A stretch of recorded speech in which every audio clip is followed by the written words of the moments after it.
We're in Charlottetown, so I will hearken back to Confederation. More than 160 years ago, the Charlottetown Conference laid the foundation of this country.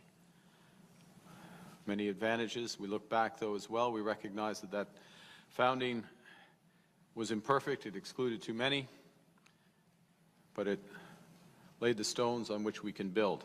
And in generations since, Canadians have improved upon it, extending the promise of this country to those it once left out and to those whom we have welcomed to our shores. And we have defended it through crises and tests. We're faced tests today. As everyone knows, on Monday, the U.S. administration announced its intention to impose the latest in a series of unilateral and unwarranted trade actions. Why did Mark Carney mention Confederation in PEI today, July 23rd, 2026? Here's what he's trying to say, but because he's a brilliant politician, he's saying it delicately, because you have to remember, politicians can't exactly say things for diplomatic reasons. You see, back in the 1860s, Canada wasn't even Canada yet. It was a bunch of separate British colonies, basically easy for the picking if the U.S. decided to take them. At the same time, the United States had just come out of a civil war, so they had a massive battle-hardened army. It was growing fast, and many Americans believed that the country should continue northward, expanding across North America. Canadian colonies were worried, and rightfully so, because shortly before, the United States took New Mexico from Mexico by force and annexed Texas, expanding their territories.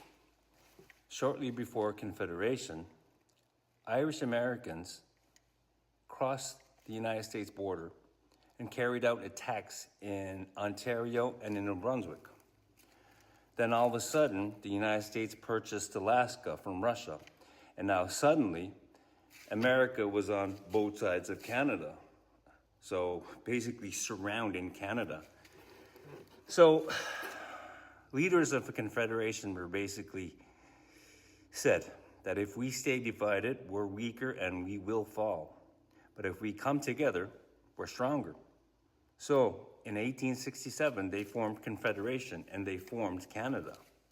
Now fast forward to today, Mark Carney isn't saying that history is going to repeat itself exactly. He's saying that once again, we're facing pressure from the United States. This time, it's not about armies crossing the border. It's about tariffs, it's about trade, it's about investment, it's about protecting Canada's economy and its sovereignty. Basically, tariffs and economic pressure is a new kind of modern warfare practiced by the United States for decades. His argument is that just like in 1867, Canada is stronger when provinces work together instead of pulling in separate directions. And right now, Canada's only weak point is Alberta and Daniel Smith.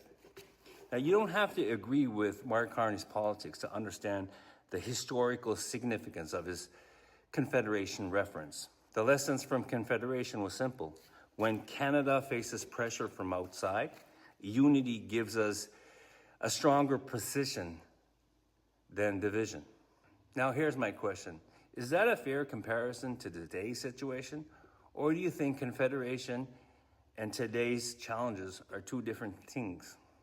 I personally don't think so. Anyways, stay deadly.